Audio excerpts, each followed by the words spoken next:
Well, everything's getting worse, isn't it? A lot of people are panicking. A lot of people are saying no big deal yet.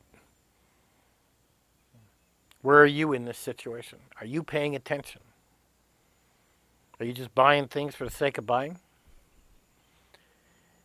In this video, I'm going to tell you what I've been noticing. And I've been noticing a circle that's getting smaller and smaller and smaller. And think of this as poison on the outside of the circle.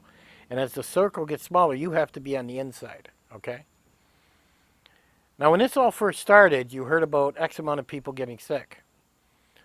When I was going to the grocery store, there was always meat, bread. I mean, you heard about toilet paper, wasn't a big deal. Time passed, toilet paper was extremely hard to buy. I mean, literally, people are sitting in my town on Facebook, and they're like, dollar stores got toilet paper. They got about 20 of them there. You can only get one, though. People are communicating through Facebook on when to buy your ass wipe. I'm thinking, really? Now, to me, what's more important is eating. And eating is very important. Now, just last week, I don't know, 4 or 5 days ago, I went to four Walmarts, and every meat section had no meat at all. It was completely gone. I think the one Walmart had a little tiny roast. But literally, I would look down the aisle, 4 freezers long, and there would be no meat at all. And I got thinking, that circle's getting smaller, getting a lot smaller. So I said, that's it. I bought myself a third freezer, got it off Facebook Marketplace, and now I got 3 freezers. I ordered myself a full lamb. We like lamb, you may not. And what was that? I think that was $450. Cut the way I want, packaged, everything.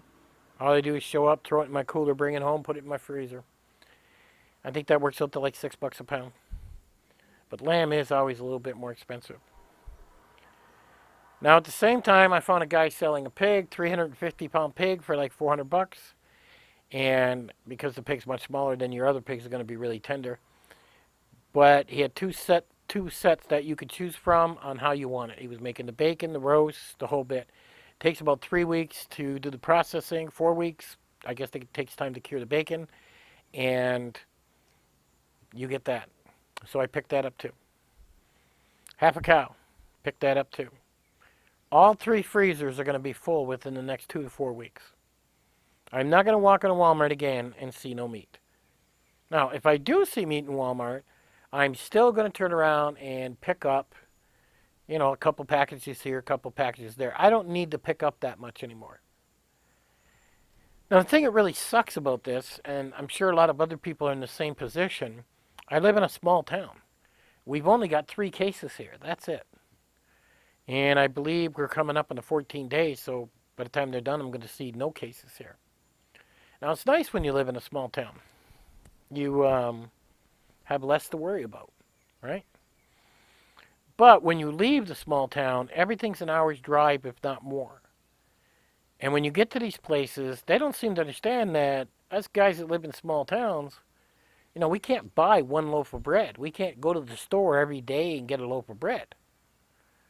We literally need 5 or 6 loaves. We're not going to come back for a week or two because it's such a long distance of a drive. So now you got to come up with ideas and say, okay, I'm going to go get one loaf. The wife's going to go get one loaf. My kid's going to go get one loaf. I mean, it's ridiculous. Now, people that live in town go and get one loaf, and they're like, come back tomorrow and get another one. I can't do that. And you always hear preppers say, oh, small town's the best. Somewhat. There are some pitfalls with it compared to being in the bigger cities. Now, I'm telling you to go out and buy meat. And if you don't see meat in your Walmart, go look at your local farmers and go buy half a cow, half a pig. You can use half a lamb, whatever you eat, and start getting it. Look around for the people that are selling eggs. I mean, we have so many people around here, it's ridiculous. But start taking note of it. Take a notebook and start writing this stuff down. Even start going there and meeting them and talking with them and getting to know them, and buying them. Because if this continues to go the way I'm thinking and it goes worse and worse and worse, Well, they're going to take down their sign from selling eggs, and they're only going to sell to the people they know. They're not going to sell to strangers. You want to know who these farmers are. Okay? I took a drive in my area. I found people selling jams, homemade jams, stuff like that. I got out, I talked to them, I bought 1 or 2 jars. I got to know them. You want that personal relationship when things start to get worse. And you want places to go where you're going to get this food. But it kind of scared me when I seen all the meat gone. I was really amazed that this is crazy. Now, I talked to a friend that's in Texas, and he says nothing like that happening. He says when he gets gone to Walmart, they're full with meat down in the freezers. Now, if that's the case where you are, then it might be cheaper for you to buy meat like that than to buy half a cow. Okay, but I can't get any meat here. So I got to go to these farmers and get caught up because pretty soon you're not going to be able to get it from the farmers. And that's the scary part. And that's just the where it's going. Now, if you still can get meat, then start loading up on that and put that in the freezer of whatever you like to eat. And, the time for buying video games or, toys, pants, makeup, whatever, take it all out of your budget and concentrate on food. Buy nothing but food as of right now.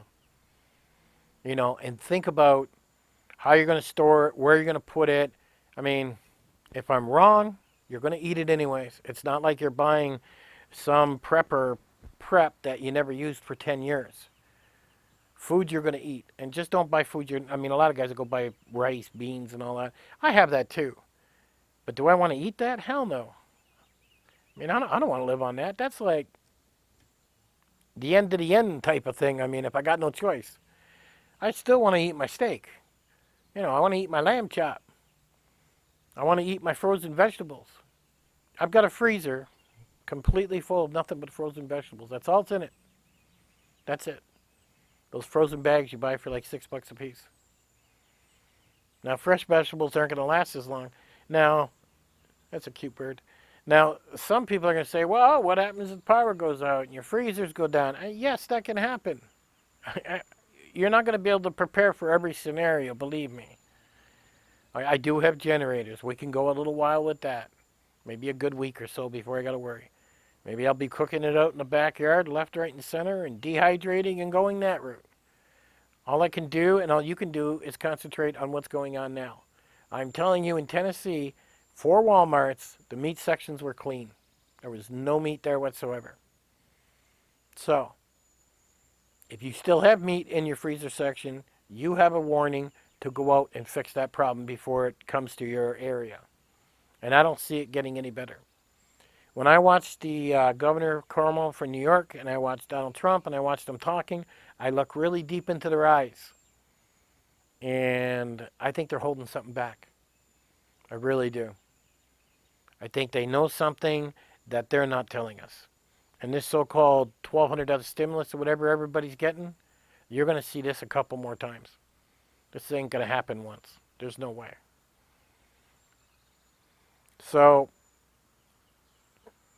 get yourself caught up on the meat. Keep buying cans. If you got to go to 4 stores and buy 2-3 cans at each one, start doing it now. Concentrate on meat and groceries. Just concentrate on it. You won't regret it, believe me. Catch you guys on the next one.